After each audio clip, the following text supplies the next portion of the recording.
Hello friends, Namaskar. Myself is Dr. Jinesh Soni. I am an advocate and a corporate lawyer.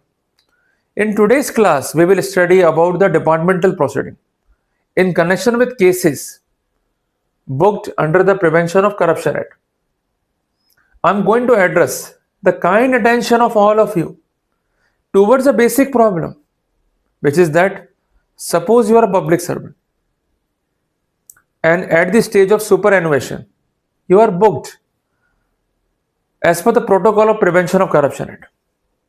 And ultimately, there is a departmental action. In the meanwhile, you are retired, but in consequence of departmental action, your regular pension, your gratuity, your leave encashments are withheld. Then what we can do? So we have to understand the solution to the said problem, because multiple public servants are having the said issue. So whenever we are going to search for the solution, we have to emphasize on the law point. The important law point dealing with the said issue is given to us by Honorable Delhi High Court. Please note down the name of judgment. Judgment name is Swaraj versus Indira Gandhi Open University. Judgment date is 22nd of August 2025.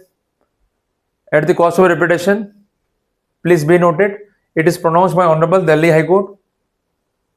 In exercise of writ jurisdiction, the writ petition number is 16729/2024. So I think that I enlighten all of you about the basic credentials of the case. Now I am going to narrate you the factual score. In the present case at hand, a writ petition was submitted by the applicant, who is basically a charge official. His contention is that in the concerned institution, he was appointed as a lecturer. He has done his duty with utmost due honesty. In his whole life, he has not violated any provision of law. But at the stage of superannuation, he got a FIR registered by CBI under section 13 subclause 1 subclause D of PC Act. In addition to this, section 120B of IPC, section 420 of IPC inter alia indulged. In the meanwhile, the said FIR is communicated by CBI to the concerned department, and ultimately department initiated the departmental action. In the meanwhile, the concerned official got retired, but in consequence of departmental action, the regular pension, gratuity, leave encashments are withheld. So his basic concern is that without the application of legal process, the proceedings are done which are nothing but ultra vires, abuse of process, and that's why they are liable to be quashed and set aside. The justification of department is that as per rule number 8 of Central Civil Services Pension Rules 2021, if the concerned public servant is found to be indulged in the activity of misconduct, and apart from that there is a judicial proceeding against him, including the departmental action, the said pension with gratuity or leave encashments could be withheld.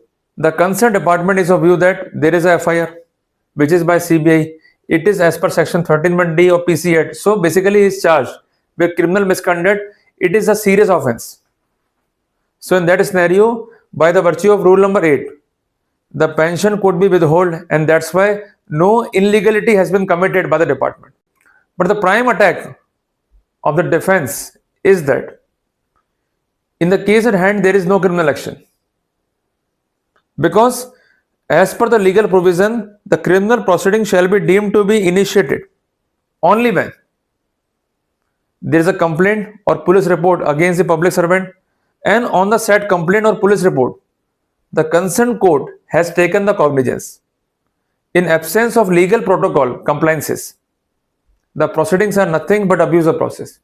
So in the present case, it is admitted fact, the stage of cognizance has not been arisen, because still the case is under investigation, and even when the concerned official was retired, the case was under investigation. So in that scenario, the proceedings are nothing but abuse of process. Rule number 8 is not applicable.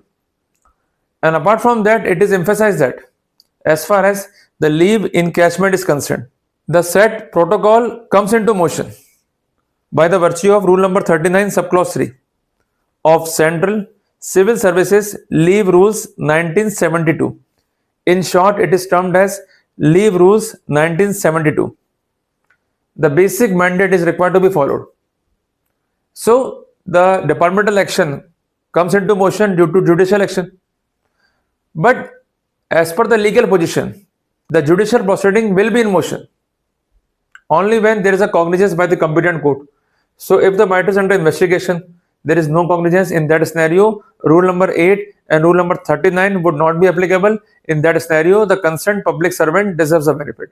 So looking into the facts and circumstances, Honorable Court set aside the impugned proceedings by observing that the concerned applicant deserves a benefit. So it is clear that if there is a mere case against you, there is no need to worry.